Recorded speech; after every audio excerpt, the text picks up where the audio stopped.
রাসূলের আদরের একটা মেয়ে ছিল ফাতেমা যুজহুরা রাদিয়াল্লাহু তাআলা আনহা। হঠাৎ করে সকালবেলা তিনি ঘুম থেকে জাগ্রত হয়ে গেছেন। ফাতেমা কান্নাকাটি, এমন একটা অবস্থা, ফাতেমার মুখ দিয়ে আজকে ভাত ঢুকবে না। ভোরবেলায় ফাতেমা হঠাৎ করে ঘুম থেকে জাগ্রত হয়ে গেছে। সময়টা ছিল রমজান মাস, সাহরি খাবে। আলী রাদিয়াল্লাহু তাআলা আনহুকে স্বামীকে তিনি খাবার দাবার বেড়ে দিলেন। স্বামী আর স্ত্রী একসাথে খাবার খাইতে বসলেন, কিন্তু ফাতেমার মুখ দিয়ে আজকে খাবার তো পেটের মধ্যে যায় না। ফাতেমা খাবার দেয় কিন্তু পেটের মধ্যে খাবার নামে না। আলী রাদিয়াল্লাহু তাআলা আনহু তাড়াতাড়ি করে খেয়ে তিনি মসজিদের মধ্যে চলে গেলেন নামাজ আদায় করার জন্য। হযরত আলী রাদিয়াল্লাহু তাআলা আনহু ফজরের নামাজ আদায় করে ঘরের মধ্যে এসে দেখে, আরে জায়নামাজের মধ্যে তো ফাতেমাকে দেখা যায় না। এটা তো হতেই পারে না, ফাতেমা সে জায়নামাজের মধ্যে থাকবে না, এটা তো হতেই পারে না। হযরত ফাতেমা যুজহুরা রাদিয়াল্লাহু তাআলা আনহা তিনি সেই দিন বড় বড় তিনটি কাজ নিয়ে বসলেন। তিনি এতগুলো জামা কাপড় নিয়ে তিনি গেছেন হাসান হুসাইনের কাপড়গুলো তিনি ধৌত করার জন্য। আরেকটা কাজ করছে, বড় একটা পাতিলের মধ্যে তিনি অনেকগুলো গরম পানি তিনি বসাই দিলেন, জাল দিতেছেন, গরম পানি করতেছেন। 3 নম্বরে আরেকটা কাজ হইল, এতগুলো আটা নিয়ে খামিরা বানাইয়া তিনি চুলা পাকের ঘরের মধ্যে গেছেন আটাগুলো রান্না করার জন্য, রুটি রান্না করার জন্য। আলী রাদিয়াল্লাহু তাআলা মসজিদ থেকে আইসা দেখে ফাতেমাকে তো নামাজের জায়গার মধ্যে পাওয়া যায় না। আলী রাদিয়াল্লাহু তাআলা আনহু তিনি অন্য ঘরের মধ্যে যায়, ফাতেমাকে যখন পায় না, তিনি গেছে একেবারে রান্নাঘরের মধ্যে, যে দেখে এক পাতিলের মধ্যে অনেকগুলো গরম পানি, অন্য পাতিলের মধ্যে সে আটা গোলাচ্ছে রুটি বানানোর জন্য। আলী রাদিয়াল্লাহু তাআলা আনহু সঙ্গে সঙ্গে জিজ্ঞেস করলেন, ও ফাতেমা, তুমি তো কোনো সময় ফজরের নামাজ পড়ে ইশাকের নামাজ না পড়ে তুমি জায়নামাজ থেকে উঠো না, আজকে কি জন্য এতগুলো কাজ নিয়ে তুমি বসলা? তোমার মনটাও তো খারাপ দেখা যায়। এই কথাটা বলতে দেরি, সাথে সাথে ফাতেমা যুজহুরা রাদিয়াল্লাহু তাআলা আনহা এমন জোরে জোরে কান্না শুরু করে দিছে। ফাতেমা কাঁদে, ফাতেমার কান্না দেখে আলী রাদিয়াল্লাহু তাআলা আনহু কাঁদে। কারণ গত 2-3 দিন যাবত ফাতেমার শরীরটা তো ভালো না, জ্বর জ্বর ভাব। ফাতেমাকে জিজ্ঞেস করে, ও ফাতেমা, আজকে কি জন্য তুমি এই কাজগুলো নিয়ে বসলা? কি জন্য তুমি এত কান্নাকাটি করতেছো? ফাতেমা রাদিয়াল্লাহু তাআলা আনহা এবার আলী রাদিয়াল্লাহু তাআলা আনহু হাতের মধ্যে ধরে বলে, ও আমার প্রাণের স্বামী, আজকে রাত্রে আমি আমার বাবা মুহাম্মাদুর রাসূলুল্লাহ সাল্লাল্লাহু আলাইহি ওয়াসাল্লামকে স্বপ্নের মধ্যে দেখেছিলাম। জোরে বলেন সুবহানাল্লাহ। আমি আমার বাবাকে স্বপ্নের মধ্যে দেখি, বাবা ঘরের মধ্যে কি যেন তিনি তালাশ করতেছে, খোঁজাখুঁজি করতেছে, কি যেন তিনি খুঁজে। আমি স্বপ্নের মধ্যে বাবাকে জিজ্ঞেস করলাম, ও বাবা, আপনি কি খুঁজেন? বাবা খুঁজতে খুঁজতে তিনি ঘর থেকে বের হয়ে যাচ্ছে। মুহাম্মাদুর রাসূলুল্লাহ সাল্লাল্লাহু আলাইহি ওয়াসাল্লাম বলেন, ও মা, আমি তো তোমাকেই খোঁজার জন্য ঘরের মধ্যে আসছিলাম। বলেন আল্লাহু আকবার। আম্মা জান ফাতেমা বলে, বাবা, আমি এই জায়গার মধ্যে আছি, বাবা কি জন্য আসছেন? মুহাম্মাদুর রাসূলুল্লাহ সাল্লাল্লাহু আলাইহি ওয়াসাল্লাম বললেন, ও ফাতেমা, মা, তুমি আজকে খাবার খাইবা, সাহারি করবা তুমি আলী রাদিয়াল্লাহু তাআলা আনহুর সাথে, আর ইফতারি করবা তুমি তোমার বাবার সাথে জান্নাতে। ফাতেমা রাদিয়াল্লাহু তাআলা আনহা সাথে সাথে কান্না করে দিলেন। বাবা বলেন কি? বলে, হ্যাঁ, তুমি দুনিয়ার মধ্যে আজকে ইফতারি করবা, তুমি তোমার স্বামীর সাথে সাহারি করবা, আর ইফতারি করবা বাবার সাথে জান্নাতে। ও ভাই, এই কথাটা শুনবার পর ফাতেমার শরীরটা কম্পন শুরু হয়ে গেছে। ফাতেমা বুঝে ফেলেছে, আজকের পর মনে হয় আমি আর দুনিয়ার মধ্যে থাকবো না। বাবা যেহেতু বলেছে স্বামীর সাথে সাহারি করবা, বাবার সাথে ইফতারি করবা, তাহলে বোঝা যায় এই সময়ের ভিতরে আমাকে দুনিয়া থেকে বিদায় নিতে হবে। এই কথাটা যখন ফাতেমা বলছে আলীকে, আলী রাদিয়াল্লাহু তাআলা আনহু তিনিও কান্না, আর তিনিও কান্নাকাটি করা শুরু করে দিছে। স্বামীও কাঁদে, বউও কাঁদে। আহারে আলী কাঁদে, আহারে ও ফাতেমা, তুমি আমার কত ভালোবাসার একটা স্ত্রী, এমনই তো মহব্বত হওয়া চাই। স্বামী আর স্ত্রীর মধ্যে কেমন ভালোবাসা ছিল। ফাতেমা কাঁদে, আলীও কাঁদে, একে অপরের জড়ায়া জড়ায়া কাঁদতেছে, জোরে জোরে হাউমাউ হাউমাউ করে কাঁদে। ওই যে বাহিরে ফজরের নামাজের পর হাসান হোসেন নাবালেগ দুইটা সন্তান, তারা গিয়েছিল খেলাধুলা করবার জন্য। দুই সন্তান কান্নাকাটির আওয়াজ শুনে ছেলেরা যদি দেখে মায় কাঁদে, বাবাও কাঁদে, ছেলেরাও কান্নাকাটি করে কিনা জোরে বলেন। হাসান হোসেন বাহির থেকে দৌড়ায় আসছে ঘরের মধ্যে, আয়েশা দেখে মা কাঁদে, বাবাও কাঁদে। ফাতেমাকে যখন বিরক্ত করবে ভাব, ফাতেমার এক অভ্যাস ছিল, হাসান হোসেনের যদি ক্ষুধা লাগতো বলতো নানার কাছে যা, নানার কাছে যা। হাসান হোসেন রাদিয়াল্লাহু তাআলা আনহু যখন বারবার জিজ্ঞেস করে, ও মা তুমি কেন এরকম করে কাঁদতেছো, বাবা কেন কাঁদে? ফাতেমা বলল, ও হাসান ও হোসেন, যাও নানার কবরের পাশে যে এইখানে যে খেলাধুলা করো। বড় আশ্চর্যের ঘটনা, হাসান হোসেন রাদিয়াল্লাহু তাআলা আনহু কবরের মধ্যে সামনে যাইয়া একেবারে নানার কবরের উপরে বৈশা তারা কথাবার্তা বলতো। জোরে বলেন সুবহানাল্লাহ। আল্লাহর রাসূল যখন জীবিত ছিলেন তখনই তো রাসূলের কাঁধের উপরে দুই নাতি উঠত। আল্লাহ রাসূল মাথা পর্যন্ত তিনি উঠাইতেন না যতক্ষণ পর্যন্ত হাসান হুসাইন ঘাট থেকে না নামতো। অর্থাৎ নবীজি আগে থেকেই তাদেরকে কোলের উপরে উঠাইতো, মাথার উপরে উঠাইতো।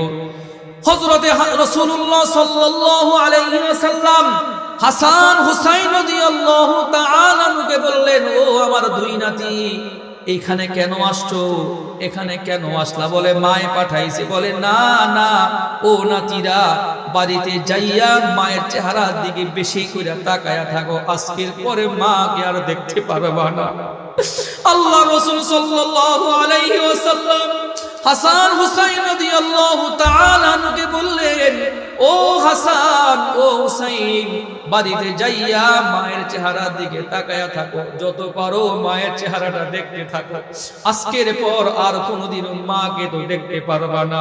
হাসান হুসাইন কাঁদতে কাঁদতে দৌড়ায়া গেল মায়ের সামনে, যায় বলে, ও মা, নানায় বলছে তুমি নাকি দুনিয়ার মধ্যে আর, ও মা, নানাই বলছে তুমি নাকি দুনিয়া থেকে বিদায় নিবা, আমরা নাকি এতিম হয়ে যাব।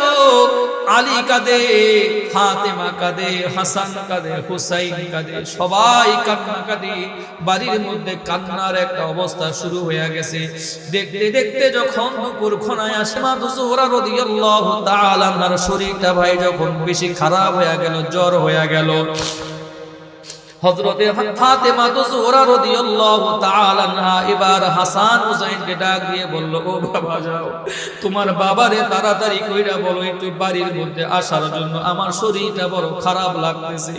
এ পর্দার অন্তরালের মায়েরা, আজকে স্বামীর সাথে খারাপ আচরণ করো, স্বামীকে দেখতে পারো না, কথায় কথায় স্বামীর সাথে বেয়াদবি করো। ও ভাইরা, কথায় কথায় বউকে মারেন, কথায় কথায় বউকে তুই বলে সম্বোধন করেন, অথচ জানেন আল্লাহ রাসূলের মেয়ে ফাতেমার আলীর মধ্যে কি ভালোবাসা ছিল।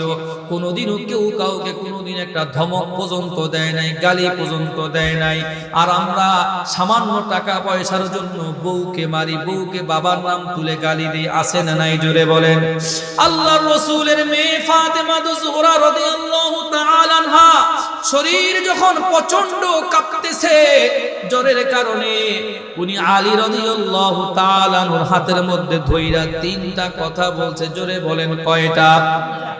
আলী রাদিয়াল্লাহু তাআলা আনহুকে তিনি বললেন, ও আমার স্বামী, আমার বাবা আপনার কাছে আমাকে বিবাহ দিয়েছিল, বিবাহের পর থেকে আজকে পর্যন্ত আমি আপনার কোনো খেদমত করতে পারি নাই, আমি আপনার কোনো হুকুম ঠিকভাবে পালন করতে পারি নাই।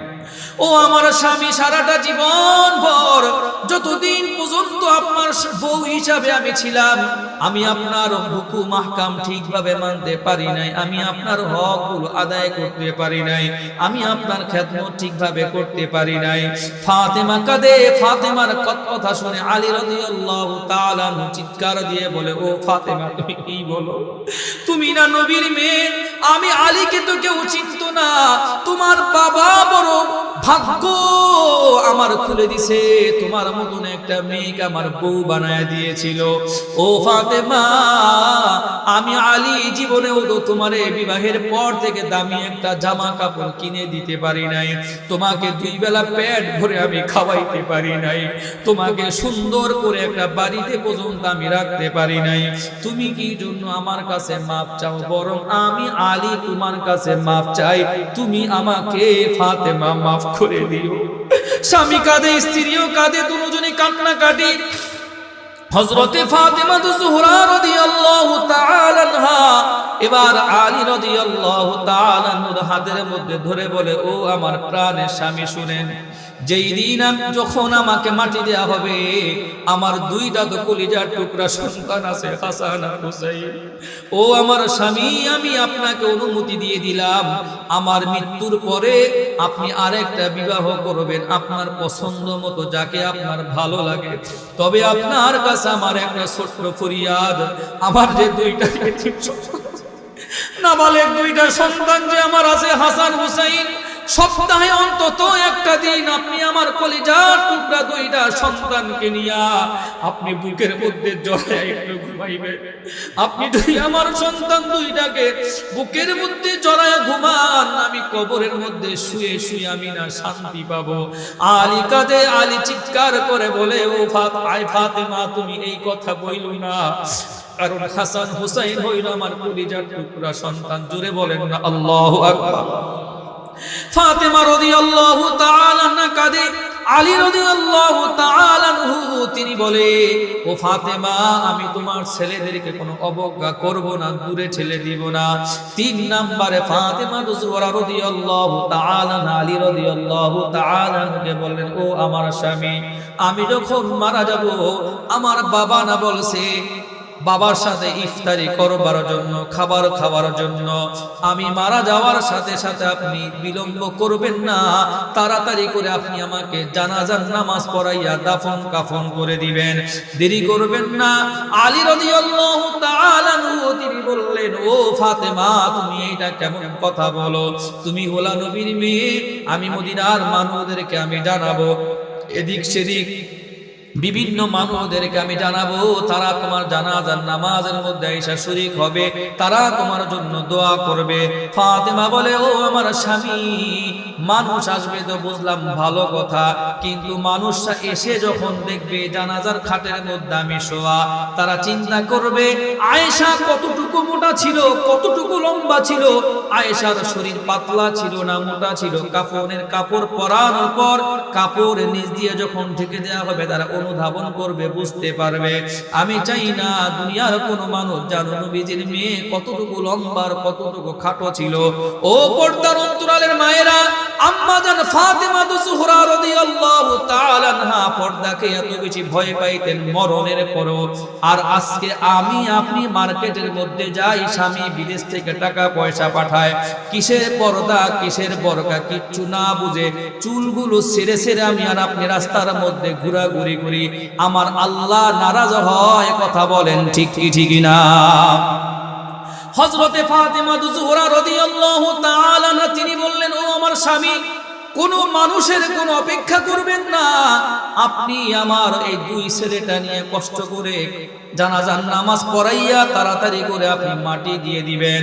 দেখতে কথা বলতে বলতে হঠাৎ করে যখন তার বাইরুটা বের হয়ে গেল, ফাতেমা যখন দুনিয়া থেকে বিদায় নিল, হঠাৎ করে বাড়ির মধ্যে রাসূলের আরেক বড় একজন সাহাবী প্রবেশ করলো, তার নাম হলো আবু যর গিফারী রাদিয়াল্লাহু তাআলা আনহু।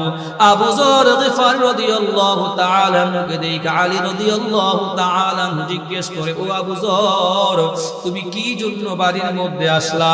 বলে, ও আলী, আমি যে বাড়ির মধ্যে আসছি নিজের ইচ্ছায় আসি নাই, আল্লাহর রাসূল আমাকে স্বপ্নের মধ্যে বলছে, ও আবু যর তাড়াতাড়ি যাও, আমার মেয়ে ফাতেমা মারা গেছে, তার জানাজার নামাজের খাটিয়াটা ধরার মতন একজন মানুষের বংশ। আল্লাহর রাসূল আমাকে স্বপ্নের মধ্যে বলছে, ও আবু যর, তুমি তাড়াতাড়ি করে বাড়ির মধ্যে যাও, বাড়ির মধ্যে যায় দেখো আমার নাতি না দুইটা ছোট ছোট, আর পারবে না স্বামী, আমার মেয়ে জামাই না একা, আরেকটা জায়গার মধ্যে ধরার জন্য একটা মানুষের বড় প্রয়োজন। ও আবু যর, যায় দেখো আমার কলিজার টুকরা ফাতেমা না দুনিয়া থেকে বিদায় নিয়ে নিছে। আবু যরের কথা শুই না আলী আরো কান্নাকাটি, বলে ও আবু যর কি বলো? বলে হা হা, নবী আমারে বলছে ও আবু যর, তাড়াতাড়ি যাইয়া আমার মেয়ের খাটিয়াটা তুমি ধরো। ও আমার ভাইরা, আজকে আমি আর আপনি স্বামী আর স্ত্রী আমরা ভালোবাসা দেখাই না, পর্দা করি না, আমরা কেউ কারোর জন্য কথাবার্তা গুলো শুনি না। আবু যর গফার রাদিয়াল্লাহু তাআলা কবরের সামনে যায় বলছে, ও কবর, তুমি জানো নাকি তোমার কবরের মধ্যে কাকে শোয়ানো হবে? বলে আমি তো তাকে চিনতে চাই না। বলে কবরের মধ্যে শোয়ানো হবে হিয়া সাইয়্যিদাতু নিসাই আহলিল জান্নাহ, তোমার কবরের মধ্যে শোয়ানো হবে জান্নাতের সর্দারনীকে। বলে তাকে তো আমি চিনি না। তোমার কবরের মধ্যে শোয়ানো হবে হিয়া যাওজাতু উম্মি হিয়া বিনতু মুহাম্মাদিন, মুহাম্মদের মেয়েকে। বলে তাকে তো আমি চিনি না। বলে হিয়া উম্মু হাসান হুসাইন, হাসান হুসাইনের মাকে তো কবরের মধ্যে শোয়ানো হবে। বলে আমি তো চিনি না, আমি চিনি শুধুমাত্র ওই ব্যক্তিকে যার আমল ভালো, ঈমান ভালো। তাহলে বোঝা যায় এই জায়গার মধ্যে আমরা যারা যারা আছি, কবর আমাদের কাউকে ছাড়বে না, কবর আমাদের কাউকে বাঁচতে দিবে না যদি আমল ভালো না হয়। কথা বলেন ঠিক কি ঠিক না?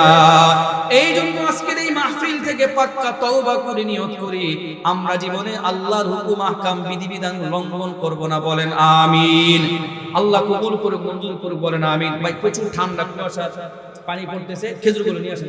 কিছু নিয়ে আনা থাকবে, লোক পাঠান। আরেকটা কথা হলো ভাই, না বললেই নয়, দেখেন দীর্ঘ ৬,৩৩৪ দিন পর আজকে আমাদের বাংলাদেশে ভিন্ন রকম একটা দিন ছিল। দিন কেন, কখন আল্লাহ কাকে কোন পর্যায়ে নেয়, কোন পর্যায়ে সেটা আমরা জানি না। না বললেই নয়, যেটা দেশীয় একটা হিসাব, ৬,৩০০ প্রায় ১৪ দিন পরে আজকে বাংলাদেশে তারেক রহমান সাহেব আসছে। তো উনি অনেক দিন পর্যন্ত বিদেশে ছিল। তো আজকে কয়েকটা বিষয় না বললেই আমার কাছে খুব ভালো লাগছে। এই কারণে উনি বারবার একটা শব্দ কোরআনের একটা আয়াতে তরজমা করে বলছে, কুলিল্লাহুম্মা মালিকাল মুলকি তুতিল মুলকা মান তাশা ওয়া তানজিউল মুলকা মিম্মান তাশা ওয়া তুইজ্জু মান তাশা ওয়া তুযিল্লু মান তাশা বিয়াদিকাল খায়র। ইজ্জতের মালিক বলেন তো কে? বেইজ্জতির মালিক কে? ক্ষমতার মালিক আল্লাহ, ক্ষমতা নেওয়ার মালিক আল্লাহ। উনি বলছে সমস্ত ক্ষমতার উচ্চ মালিক হলো একমাত্র আল্লাহ তাআলা। আরো ভালো লেগেছে যখন উসমান হাদি ভাইয়ের জন্য, শাহাদাতের জন্য দোয়া করেছে।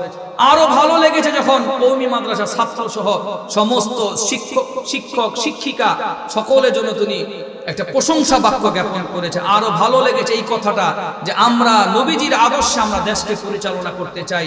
আমিও ভাই একই কথা বলবো, কে আওয়ামী লীগ, কে বিএনপি, কে জাতীয় পার্টি, এগুলো আমরা দেখতে চাই না।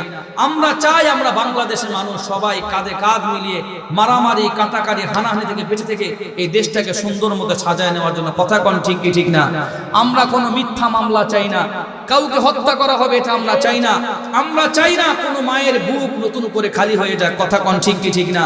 তাই জনাব তারেক রহমান সাহেব যে কথাটা বলেছেন তাকে সাধুবাদ জানাই। জানি না কে প্রধানমন্ত্রী হবে, কার ভাগ্যে আল্লাহ লিখে রেখেছে। শুধু এতটুকু কথা বলবো, আমরা সন্ত্রাসী চাই না। কথা কোন ঠিক কি ঠিক না? সন্ত্রাস, চাঁদাবাদ, লুটপাট, ডাকাতি, খুন খারাপি সব আমার এই দেশ থেকে বন্ধ হোক। সবাই আমরা ভালো হই, সবাই আমরা ন্যাক হই। নবীজি যেভাবে দেশ পরিচালনা করার জন্য বলেছেন, যেভাবে চললে দেশটা শান্তি হবে, দেশটা উন্নত হবে, সেইভাবে যেন আমাদের বড় বড় নেতারা দেশটাকে চালাইতে পারে। আল্লাহ সেই তৌফিক দান করুক। বলেন আমিন। এখন দোয়া হবে, সকলের জন্য দোয়া হবে, বিশেষভাবে যারা প্রবাসে যারা আছে তাদের জন্য দোয়া হবে, মা বোনদের জন্য দোয়া হবে। অনেকেই দোয়া চেয়েছেন, গ্রামবাসী সকলের জন্য আমরা দোয়া করব ইনশাআল্লাহ। সবাই আমরা একবার দুরূদ শরীফ পড়ি, তিনবার, একবার সূরা ইখলাস পড়ি, তিনবার সূরা ইখলাস পড়ি, একবার সূরাতুল ফাতিহা পড়ি। আউযু বিল্লাহি মিনাশ শাইতানির রাজীম। বিসমিল্লাহির রহমানির রহিম। আলহামদুলিল্লাহি রাব্বিল আলামিন আর রহমানির রহিম মালিকি ইয়াউমিদ্দিন। إياك نعبد وإياك نستعين اهدنا الصراط المستقيم صراط الذين أنعمت عليهم غير المغضوب عليهم ولا الضالين آمين. بسم الله الرحمن الرحيم.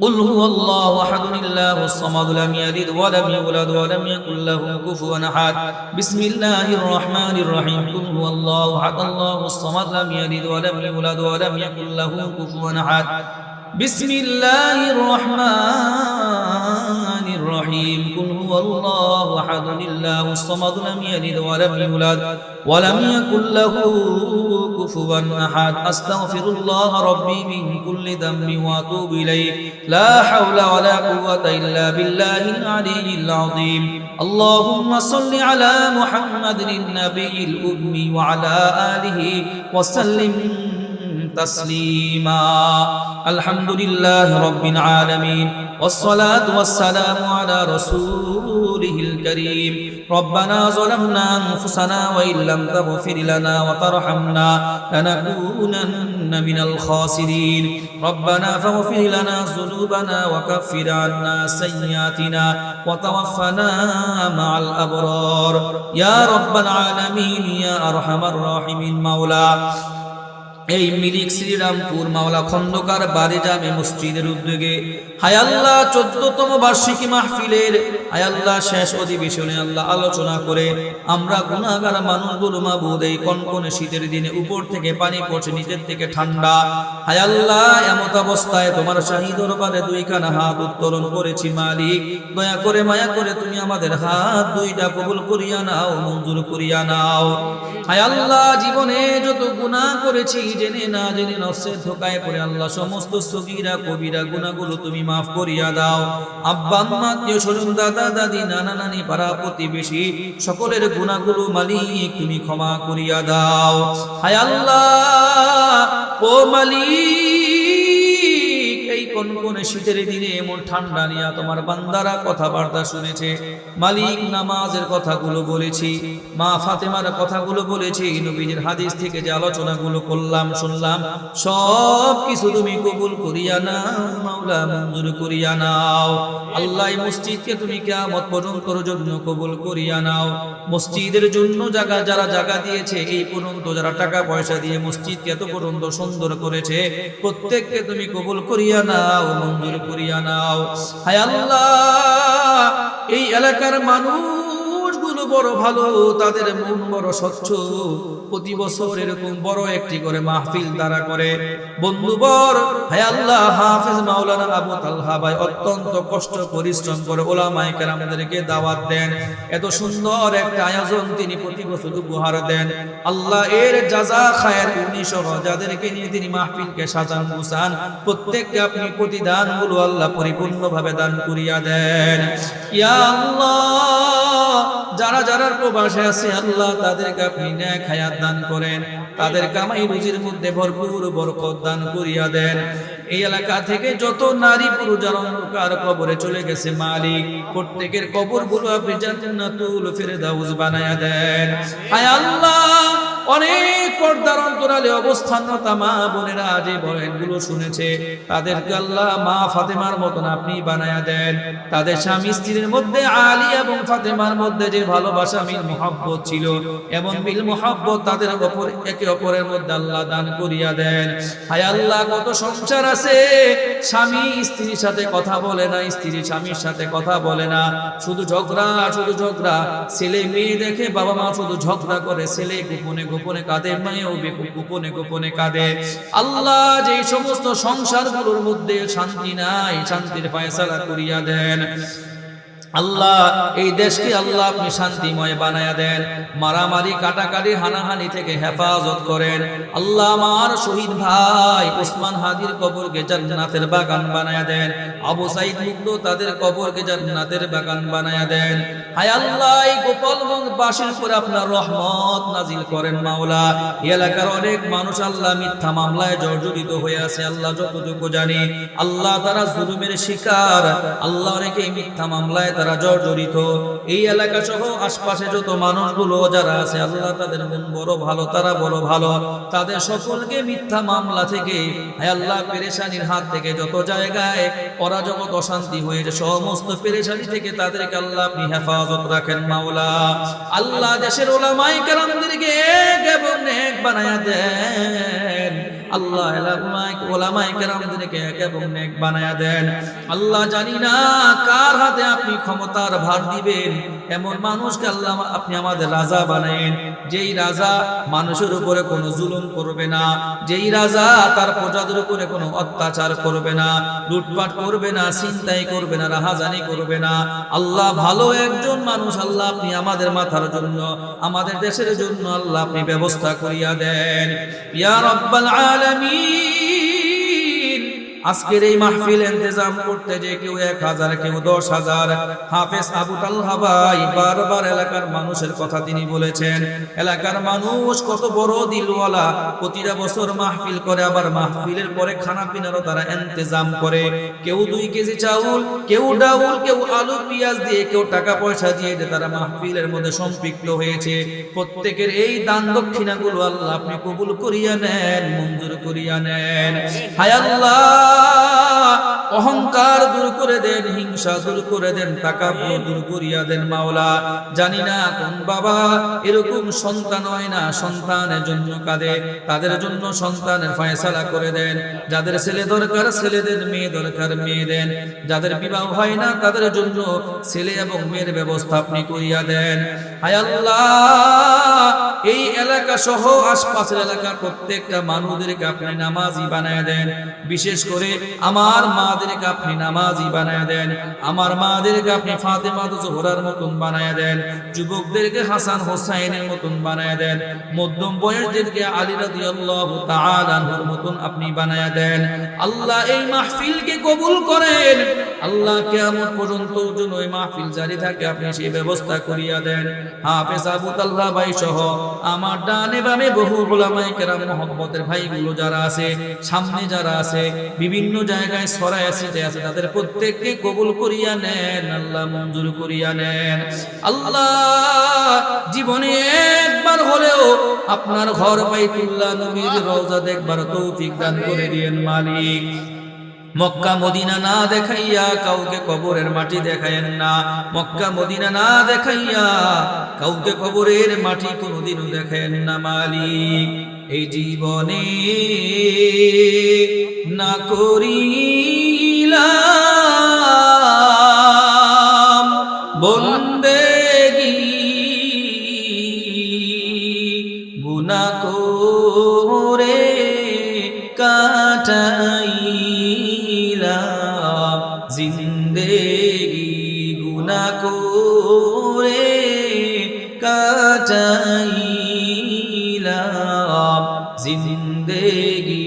তওবা করে আবার তওবা ভাঙ্গিলাম, তওবা করে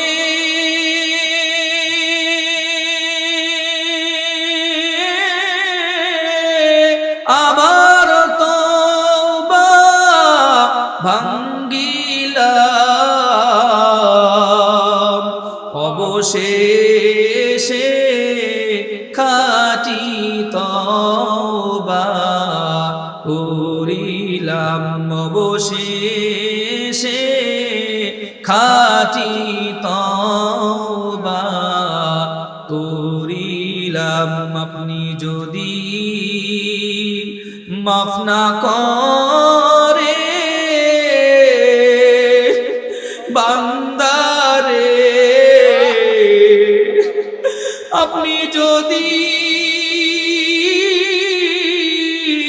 মাফ না করেন বান্দারে, বলে না আপনার বান্দা যাবে কার কাছে, বলে না আপনার বান্দা যাবে কার কাছে। রব্বির হামহুমা কামা রব্বায়ানি সগীরা ওয়া কুর রব্বির হামহুমা কামা রব্বায়ানি সগীরা। সুবহানা রাব্বিকা রাব্বিল ইজ্জাতি আম্মা ইয়াসিফুন ওয়া সালামুন আলাল মুরসালিন। আমিন আমিন আমিন। والحمد لله رب العالمين.